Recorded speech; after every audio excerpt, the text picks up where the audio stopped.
فرحان بزاف ما قدكش فرحة، واخيرا شريتي بي سي جيمر ناضي.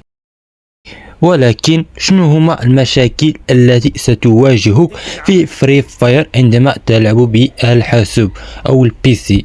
يمكن دأبا دائم او اسبوع. اسطوره وسط هادشي كامل. انتم ديروا لنا ديك اللعبه ديال وات اويلي شتي قارينا اش هادشي 7 ايام. الكونت الوحيد اللي كان عندي وقيفتي فيه يلاه قيفتي بيه دخل طرح واحد والهواء بزاف ديال الهضره او جليتشات او هواكريه. في هذا الفيديو غنشرح اسوأ 3 اشياء يواجهها لاعب الحاسوب. وإلا كنتي لاعب هاتف احمد الله، حيت انت لاعب هاتف ماشي لاعب ديال الحاسوب. ويلا نبداو. اول مشكله والشائعه وهي الهاكر او الهواكريه.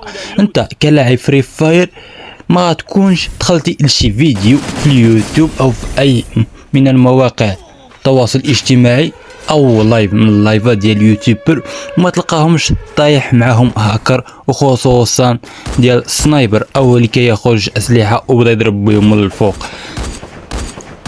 وكاين هاكر السياره، ولكن هادو هما الشائعين. والمشكله ما كتعرف واش بصراحه تخيل دابا واحد عنده بي سي وكيدير لايف، واش نوب او يمكن كيدير ستريم سنايب على اليوتيوبر، ما تعرف الله اعلم. المشكله الثانيه الجيم نفسه او ساحه ديال الانتظار. انت كتلعب بي سي انت كلاعب بي سي تقدر تسنى حتى 5 دقائق او حتى 10 دقائق بسبب اللاعبين الحاسوب اللي قليل. كما سمعتي قليل اللاعبين ديال بي سي قليل. والسبب الثاني حيث شركة غارينا دارت سيرفيرات مختلفة في السيرفر مينا نفسه. هي كاين السيرفر ديال البيسيات وكاين السيرفر ديال الهواتف.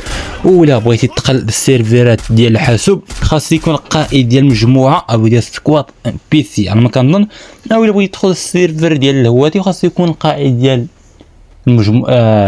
الفريق ولا سكواد لاعب هاتف. او شي مشاكل اخرين بحال بلوك ماوس يمكن يجيك فيك في الداخل ديال الجيم، ولا يجاو في الداخل ديال الجيم حرفيا في وسط فايت غتخسر، غيطلع لك الدم، يمكن تهرس البيسي، ما تعرف شنو يطرح حتى هذاك الماوس يمكن تهرسو، يعني ما كنصحكش بيه. وبعض المشكلات الاخرين والشائعه او المشكله الثالثه والاخيره وهي الشائعه جدا بزاف عن بزاف ديال اللاعبين ديال الفري فاير، وهي ما عندكش فلوس، ما عندكش بلاصه فين تحطو، والديك ما بغاوش، انت كتقرا ما عندكش الوقت باش تلعب، يعني شي حوايج بحال هكا. المهم وصلنا الاخير ديال الفيديو. السلام عليكم ورحمه الله وبركاته.